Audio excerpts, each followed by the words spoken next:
This is a place for planting, for digging, for harvesting, for relaxing. It's a place to get your hands dirty, but most of all, it's about having fun. And that's what you'll always have when you're in the garden with Doug Oster. You want a green thumb too, don't you? Doesn't it seem like just yesterday the snow crocus were coming up? All of a sudden, it's July. We're halfway through the season, but that's the time when everything at the nursery goes on sale. Our first job today is going to be freshening up some containers that were planted way back in March. It was so nice when those snow crocuses were blooming early in the season. Maybe a week later, we were planting these containers with pansies and violas. Back then, there were no leaves on the trees, so they were loving it. They love cold weather. It's too hot for them. They're giving up. They just said, I've given you your 4 months. Now put me out of my misery. We're going to leave them here, but eventually they're just going to kind of fade away. And as I said, everything's on sale. So I've got my thriller here in the form of a coleus, and I'm going to use a smaller coleus as my filler. And then these beautiful double impatiens are going to be my spiller. And I've got 3 containers to do, and I'm not much more exciting to get the deal on the plants or freshen up these containers, but they're going to look so much better now. They did give us a great 4 months of beauty. I always like to tease these roots apart a little bit. These aren't too bad, but make them grow better. And we have nice planting mix in here. I love double impatiens. I love double anything, but those look great.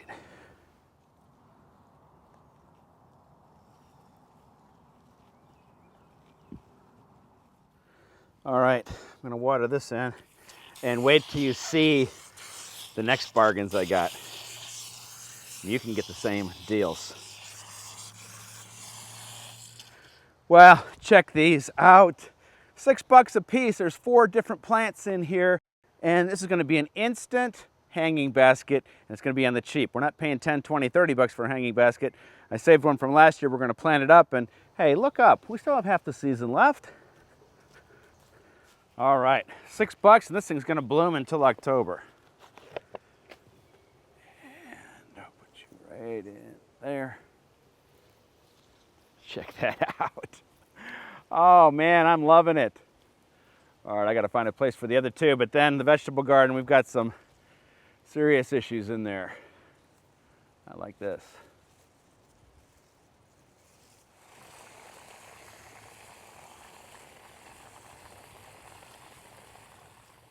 Well, I've been getting lots of calls on the Sunday morning radio show about people's tomato plants, and a few of mine are infected with early blight and septoria leaf spot.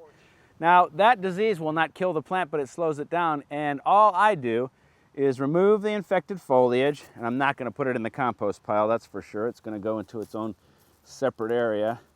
And then I'm going to spray with an organic fungicide called Serenade, and that's what this is right here. It's a biological control. It can't hurt us or hurt the good bugs or the environment. And what it does is it stops the fungal spores from spreading. So as soon as I get this foliage off, then we'll start spraying.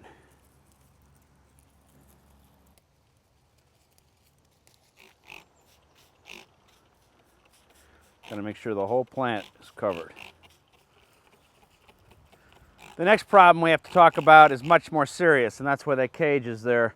A groundhog has found its way into the garden, and I'll show you where he's getting in. Well, I came out the other morning to pick some lettuce, and I saw that something had been in the garden. I wasn't sure what until I saw this. That's definitely a groundhog digging in and out of here. I'm going to try and stop the groundhog from getting back in, but once they're in, once they've found it, they're professional diggers, and they can climb over. Now, how you deal with that is up to you. What I'm going to do if I can't keep that animal out is I'm going to live trap it and take it somewhere else, out into the park, and let it go. As I said, you cannot have a garden and have a groundhog, and I've got a big rock here, and I'm going to get some more fencing and get that fixed up. But we have one more job in the vegetable garden, which is actually kind of a fun one. A couple of weeks ago, I showed you that my lilies outside the fence became deer food. These are my last remaining lilies, and I know from experience that when those buds get bigger and bigger and bigger and the flowers get on there, they're heavy enough to make this thing topple, so we're going to stake it before that happens. Anything that you know of that will flop over. It needs to be staked before it does, because once it does flop over, it'll never look the same. And I got these nice looking stakes, $2 a piece at the nursery. You can use them time and time again, and they blend in, and nothing to this. We're just gonna take a little jute twine and make these look nice. So they'll bloom good for us and won't be on the ground.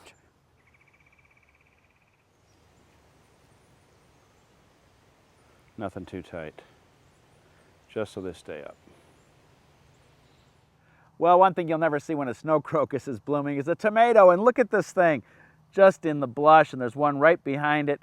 Now, the question is, should I leave it here, let it ripen on the vine, which is going to be so tasty, and hope the groundhog doesn't get it, or should I take it in, put it on the kitchen counter, and let it ripen there? I think I'm going to leave it here and cross my fingers.